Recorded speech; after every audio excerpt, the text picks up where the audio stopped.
The person I always think of, this teacher, is a woman named Elizabeth Spiegel, who was actually a chess teacher at a school called Intermediate School 318, a regular, traditional public school in inner city Brooklyn that serves a mostly low-income minority student population.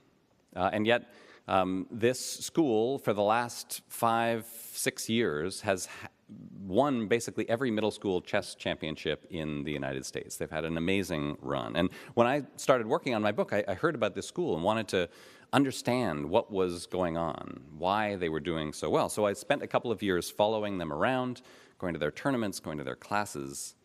And what I finally came to believe is that the secret to their success all has to do with the teaching style, the teaching strategies of this chess coach, this teacher, Elizabeth Spiegel. And one of the things I didn't realize until I started my reporting on chess is that when you play chess, you fail all the time.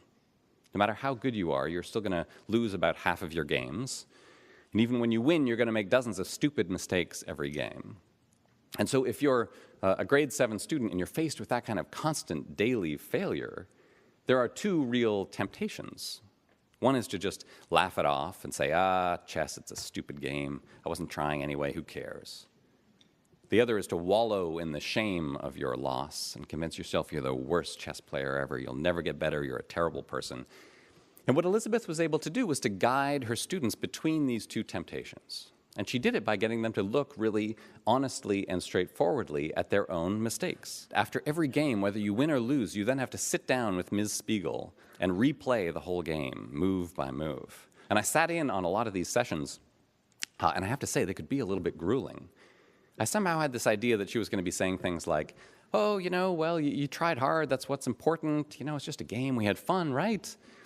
But it really wasn't like that at all. They could be sort of intense. She could be a little bit mean. She would talk about their moves in great detail. She would say, on move 17, you moved your rook. What were you thinking?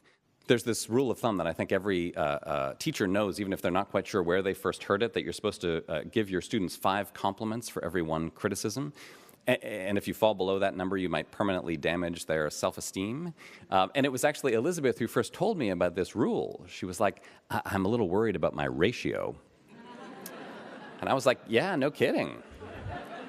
She was giving more like 5 criticisms for every 1 compliment. And yet somehow it was working. She wasn't belittling these kids. She wasn't tearing them down. She was making it clear to them that she cared very much about them and how they did. She had high expectations for them. She was going to give them the skills and the knowledge and the confidence that they needed to go out there and win the next game on their own. And very often, that's exactly what they did. These were, again, students who came from mostly low-income homes and often, very difficult backgrounds. And they were able to persist at tasks for long periods of time, sit at the chessboard for hours on end, study, for hours at night, and bounce back from disappointments, be resilient. They had lots of grit. They had lots of self-control, despite the fact that their teacher, Ms. Spiegel, never talked about grit, never talked about self-control. She didn't try to teach them character. She just tried to teach them chess. And this realization led me to this new body of research that suggests a very different way of thinking about character and non-cognitive skills. It looks at them not as skills that we can teach, but as products of the environment in which children grow up, both at home and at school.